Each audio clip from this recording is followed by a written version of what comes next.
Ladies and gentlemen, boys and girls, donuts and your beautiful damn munchkins. Hope you are doing well. Welcome back to another episode of Eat the Donut. Thank you so much for tuning back in.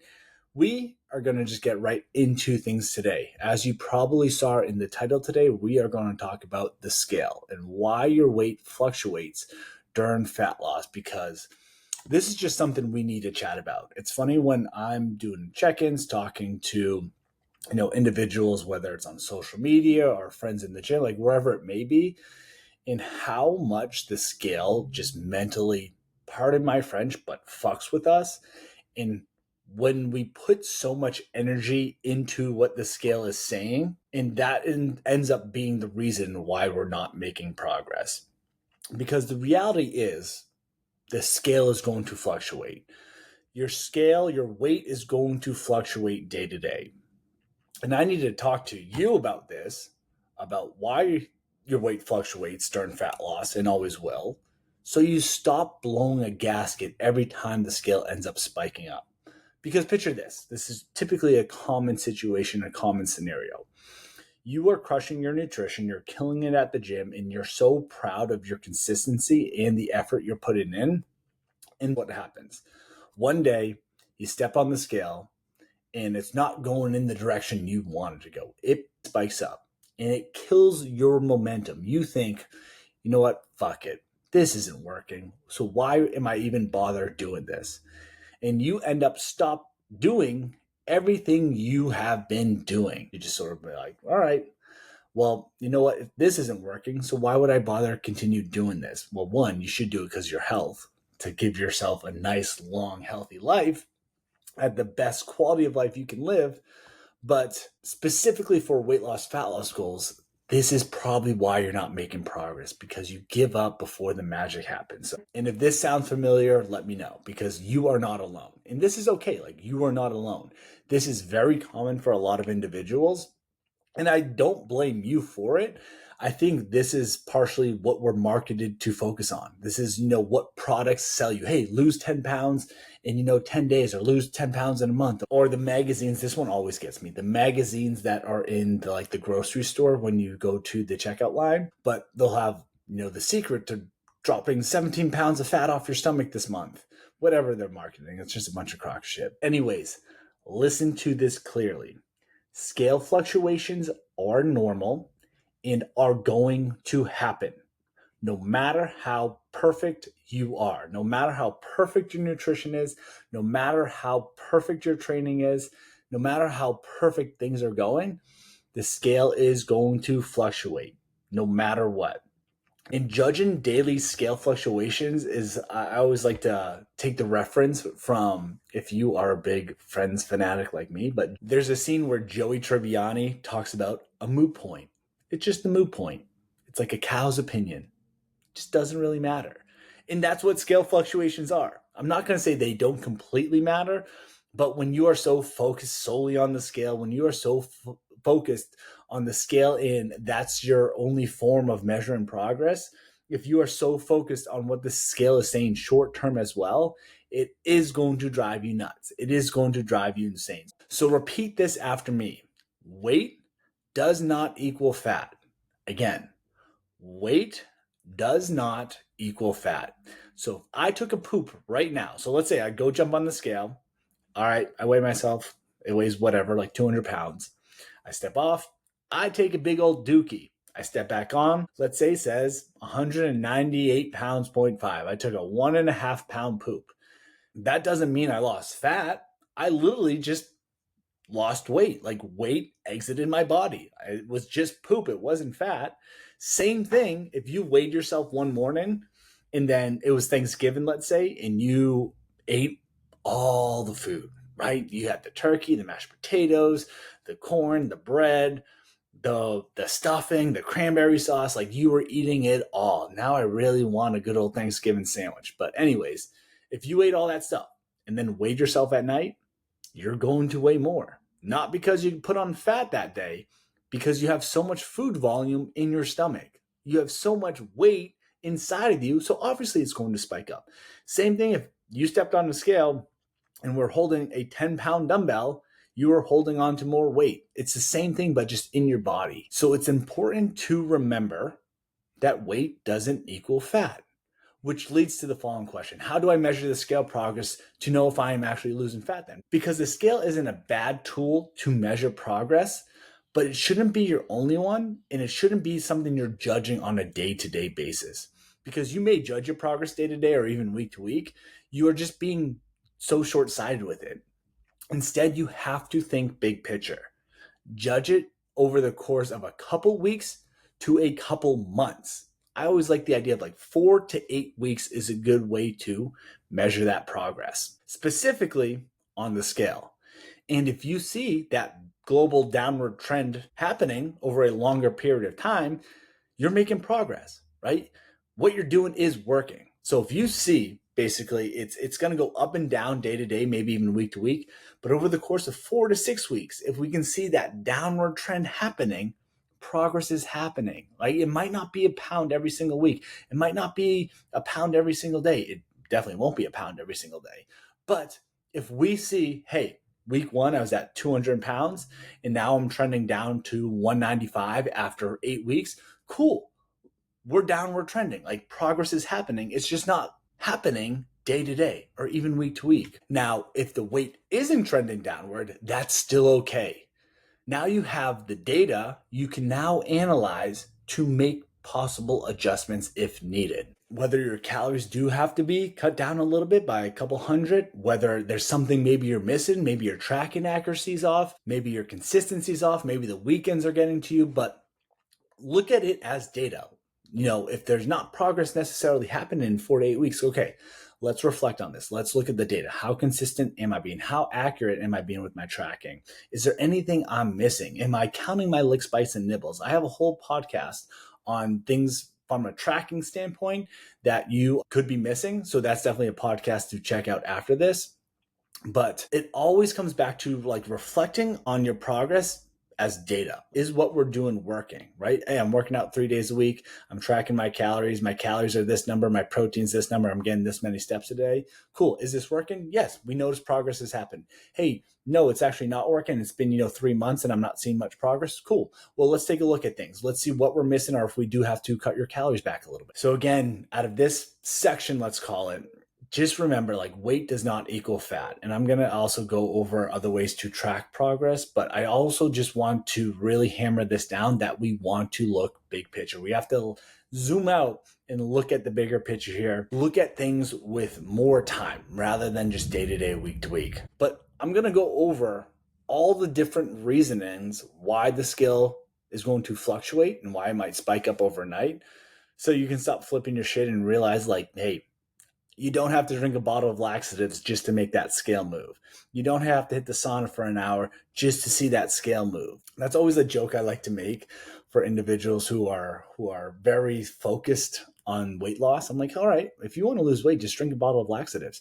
I promise you, within a couple minutes to an hour, you are going to be losing weight. It's not going to be fat if you're cool with that, but it will be weight. So if that's what you want, just drink a bottle of laxatives and you'll be just good with that. But anyways, I have 7 reasons here why the scale fluctuates, why it goes up and down. So the first one is your sodium intake. When you consume more salt or sodium than usual, this will cause your body to hold on to more water. So if you ate more salt yesterday than you normally do, there's a good chance your body will be retaining more water, causing you to weigh more. So more salt equals more water retention, which equals the scale to go up, which equals more weight, but more weight, not fat. Now, I'm not saying don't eat salt, right? I'm not saying, all right, cut out all sodium, all salt from your diet and think of it as a necessarily a bad thing. But what I am saying is you just need to know that eating some extra salt than you typically have eaten yesterday or the days prior can cause you to retain more water, which will cause you to weigh more.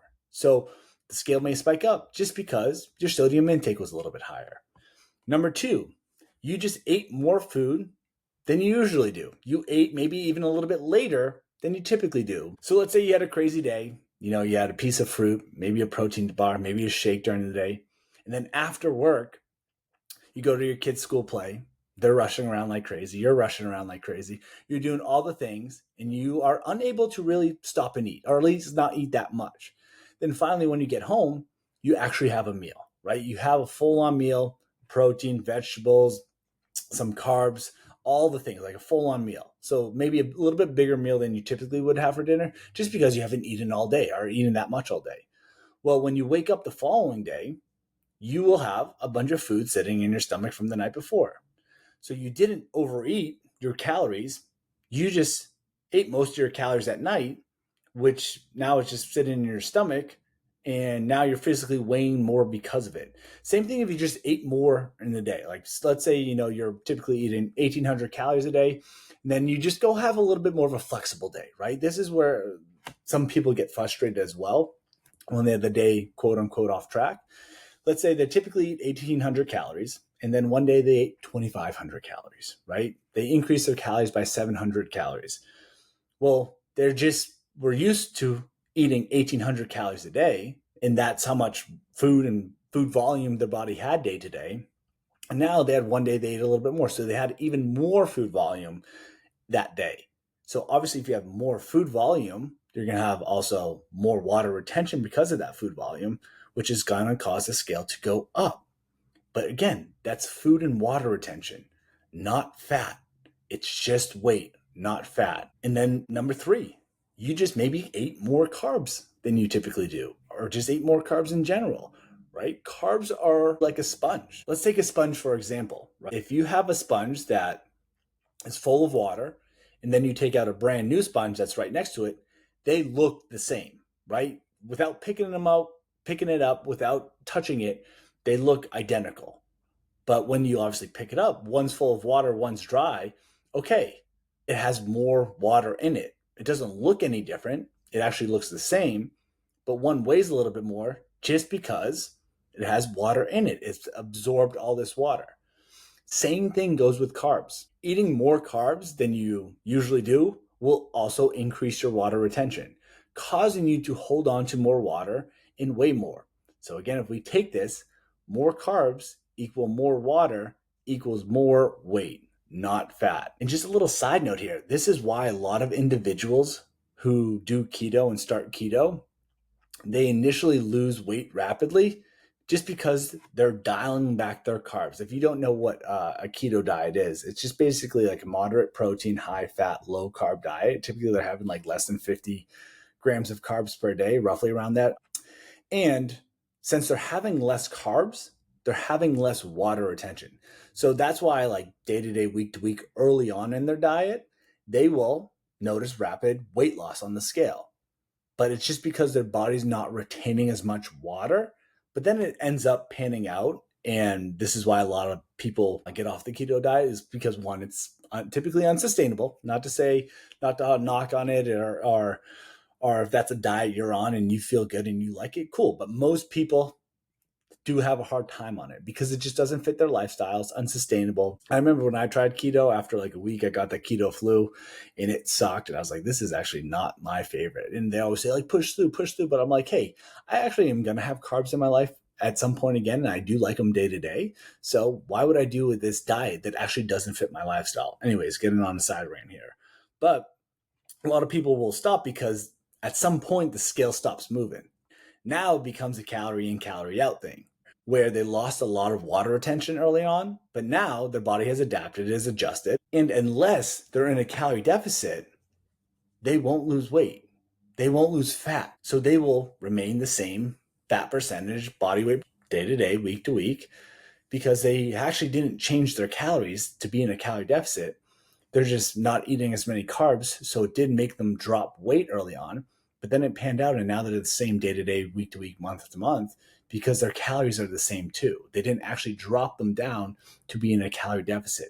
So this just goes back to playing the long game here, right? It might be cool for the first couple of weeks, but at some point it pans out and then you're same day to day unless you get into that calorie deficit. And at that point, after making all that progress in the first couple of weeks to the next month they're not making any progress, they think, hey, this isn't working, so screw it, I'm going back to a diet that actually I can sustain and stick to, which includes carbs. And they actually didn't fix the actual issues that go with it. So Anyways, just know carbs are like a sponge. They absorb water. You just maybe ate some more carbs than you typically do, which equal more water retention, which equals more weight, but not fat on the day-to-day basis. Tip number 4, maybe you're stressed.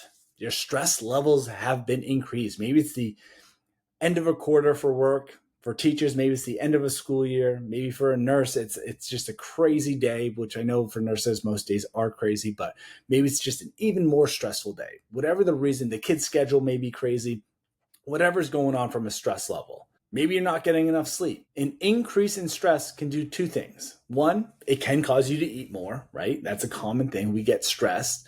And since we feel stress, we're looking for something to cope with this stress. We're looking for something to help us feel better, help manage our stress, give us feelings of relieving this stress. So it causes you to eat a little bit more. You just ate a little bit more, had a little bit more comfort food. So you, going back to point number 2, we just ate more than we typically do, which caused us to weigh more the next day. And then number 2 is when our cortisol spikes up, which isn't a bad thing. We give cortisol this terrible rep, but like we need cortisol in order to survive. But when our cortisol spikes up, our body can just hold water retention because of it. It's in this sort of stressful state. So when we're in this stress state, our body will hold on to water. When our stress increases, we increase our cortisol, which can increase our water retention, which can cause the scale to look like it's weighing more, to spike up. But again, it's weight, not fat. Also on top of that, like it could just be possibly you ate a little bit more because you were stressed as well, which is also causing more food volume and more water retention as well, which is causing the scale to spike up as well. And then number 5, maybe you just trained really hard. Maybe you trained really hard yesterday. You hit a big old leg day. So the thing here is like with strength training, it's going to beat up your muscles. It's going to ideally rip them up, which we want it to happen. And after training, your muscles are looking to replenish, to start healing, and to start recovering. So what do? They suck up water and nutrients in from your body, from what you eat and what you drink. And now you're holding more weight than usual, causing a brief weight gain, right? You hit a really hard leg day, crush some squats, crush some Bulgarian split squats, crush some hamstring curls, some leg extensions, maybe even did some booty work on a hip thrust, like whatever your leg day was, you absolutely crushed it. And now your legs are starting to try to heal up and try to recover. So they're sucking up all these nutrients, sucking up all this water. So when you step on the scale the next day, your body is holding on to more water. It's holding on to more weight. It's not fat, it's weight. So when you strength train and you weigh yourself the next day, don't think you gained fat because one, it's actually, I should have said this early on, it's hard to gain a pound, 2, 3 pounds of fat overnight. It's not going to happen. But what you do gain is weight from different reasoning. So going back to this training example is like you're just weighing more because you have more water retention. And a lot of these have to do with like water retention, and that's the most common sort of situation here. But strength training, hitting a really hard day of training can cause you to weigh more the next day. All right, number 6 here. You got to take a poop. You got to take a dookie. Maybe you've been backed up for a day or so. That's it. You just got to poop. You haven't really pooped recently or pooped as consistently. Maybe your digestion's a little off. This always happens to me when I'm traveling. When I travel for a bit, like the first couple days of being wherever I travel to, I'm just way inconsistent. I'm just very inconsistent. I'm out of rhythm, out of my routine. So it throws my digestion to be off. So when you're not really pooping all that consistently in your typical routine, you just have poop inside of you. That's simply put, that's all it is. So when you weigh yourself, you'd be like, oh my goodness, like, why am I weighing more? Well, I haven't had a good poop in a couple days. All right, you probably just have poop sitting in your stomach, ready to come out at some point, but that's poop. It's not fat. So when you're a little backed up, maybe digestion's a little off, you have more poop in your digestion tract than usual, that's not fat. It's just weight. And then last on my list here is for the ladies out there is your menstrual cycle, right? When you have your menstrual cycle, it's going to cause your body to retain more water during that time of the month. I see it all the time. It's funny. I had one client who we would always predict their weight drops after the menstrual cycle. It'd be like the 10 days, the 10 to 14 days leading up to the menstrual cycle, we'd actually see a consistent slight increase couple days over a couple days. And then all of a sudden they get their menstrual cycle a couple days as it passed. Then in the next 2 weeks, we'd see this big whoosh, this big drop happen because of it. But those 10 to 14 days, it was increasing. We always had to have a conversation like, hey, it's okay. They'd be a little bit more panicked, like, what's going on? What am I doing wrong? Like, I'm doing everything right. But after a couple of months of working together, we recognize this pattern of, hey, it looks like really every 10 to 14 days leading up to your menstrual cycle, and obviously during your menstrual cycle, it's creeping up. But we also know the next 2+ weeks after that, it drops down. But when we looked big picture over the course of like 6 to 8 months, we saw a big downward trend happening. So they were losing fat over time. Their weight was trending downward. And plus we could see in their progress pictures and measurements that they were making progress as well. But it was just I think it's cool and unique to just catch that pattern. So again, like during your menstrual cycle, this is just might be something that happens. It's like, this week, we know the scales are going to start fluctuating up, right? We know there's going to be a lot more water retention because of it. That's okay. More water equals more weight, but not fat. So that's something huge to really remember there. So those are the big 7 ways that I've recognized through coaching on why the scale fluctuates. Sodium intake, eating a little bit more carbs than usual, stress from your training, just water retention from your training, you have to poop, and possibly just getting your menstrual cycle. The week of your menstrual cycle, your scale starts to fluctuate up on you just because your water retention is a little bit high. So hopefully knowing that helps where you don't have to freak out every time you step on the scale and you see a spike up happen overnight. And just because the scale went up, I'm going to say this, I'm going to get into this a bit. I promise you didn't ruin your progress. Or even what you're doing isn't working, because this is what I also want you to do starting today and moving forward is continue to use the scale day to day. And I don't even think I said that as well.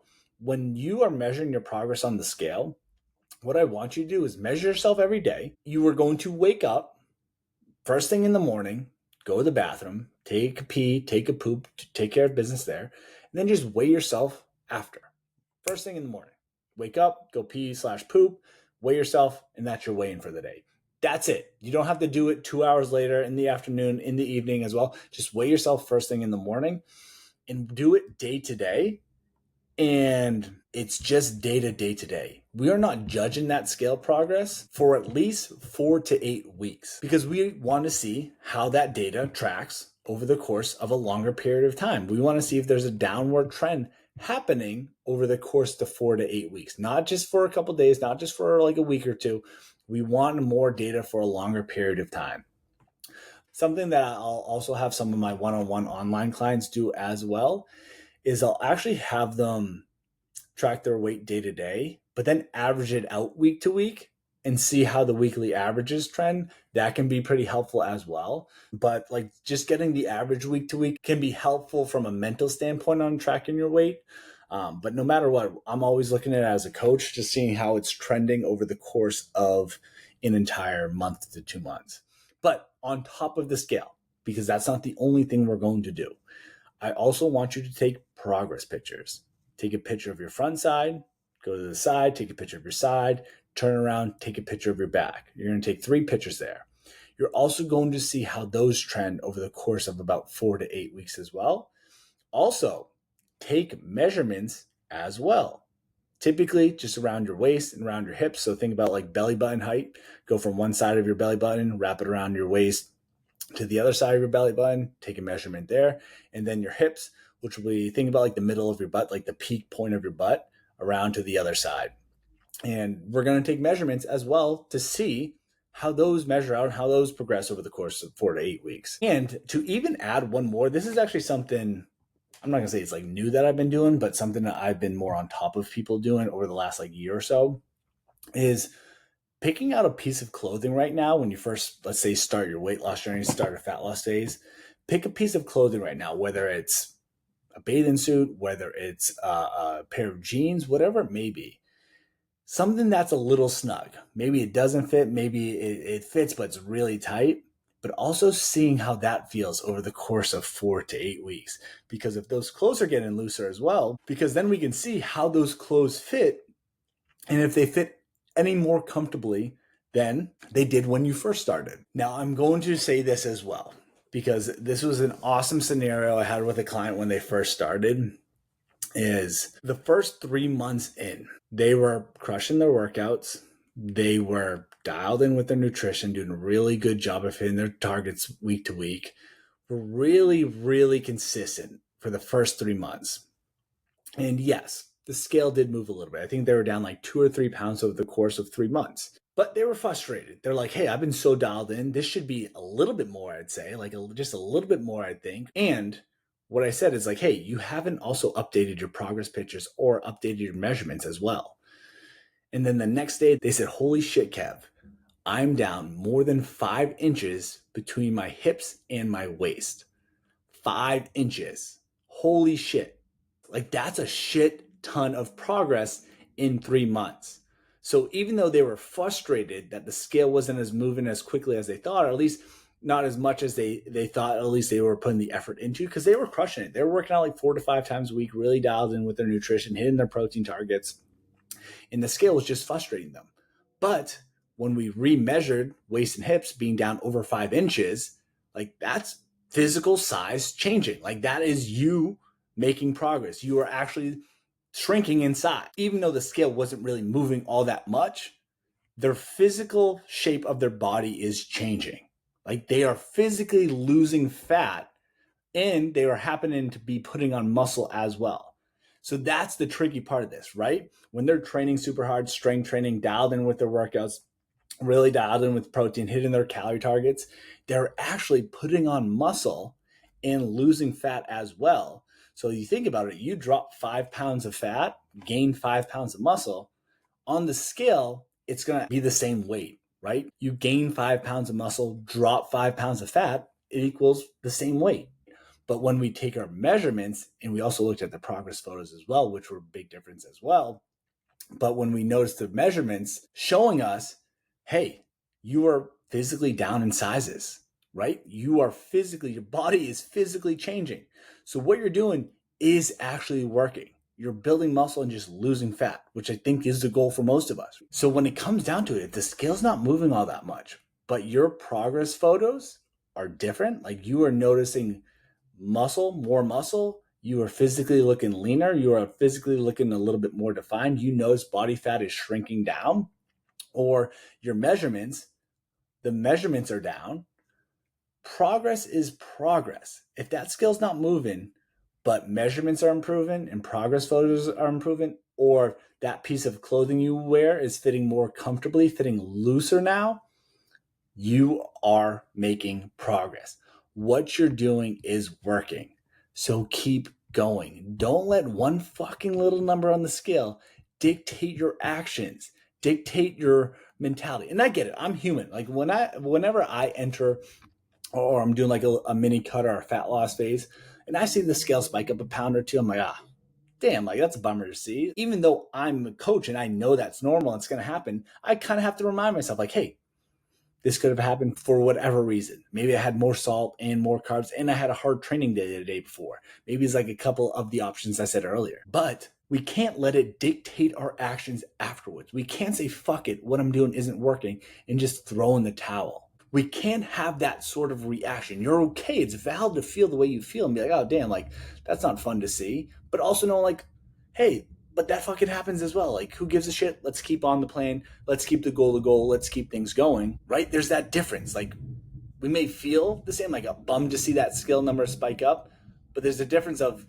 keeping the goal and keep doing what you're doing and being like, fuck it, progress is ruined. Let's throw in the towel. I'm going to go banana pants with my nutrition today and just eat everything in sight. And just remind yourself, no matter what, we have to look at progress from a bigger picture. We have to play the long game here. You can't have a reaction or judge your progress over the course of a day, over a couple days, even a couple weeks. Let's look at it over the course of at least a month to 2 months, maybe even 3 months. And also double checking all the forms, all the ways we're measuring progress, right? Progress photos, measurements, the clothing, right? And then we can still use the scale, but we have to use all of them. And if any one of those is allowing us or is showing we are making progress, is trending in the right direction we want it to trending, that is progress. We are doing something right and things are heading in the right direction. So just keep going. But anyways, I really hope this helped. I hope it helped tame those voices in your head that causes you to freak out when the scale fluctuates and helps you get a better understanding so you don't have to have such extreme reactions to the scale. But the big thing here is to play the long game and look big picture. It is totally and completely normal for the scale to fluctuate a couple pounds day to day, even week to week. Just when it does, remind yourself that everything is okay. You can even reflect on maybe why it did spike out for the reasons I went over earlier. But no matter what, that day, just keep going. Whether it's get right back on track and keep going, or just keep doing what you've been doing. Trust the process and play the long game here. No matter what, always keep fucking going. KFG. So I really did hope you found this helpful. And if you could do me a huge favor, if you like today's podcast, if you like the podcast in the past, please leave a 5-star review. It would mean the world to me. Share it to a friend, share it to a family member, share it around the world, baby. But I do appreciate you tuning in once again. If you do need anything, holler at your boy. KPD at kpd.fit is my email. kpd.fit is my Instagram. Always happy to chat, to answer questions, to help you out in any way that I can. But keep going. I believe in you. Go eat the fucking donut, and we will chat soon. Cheers.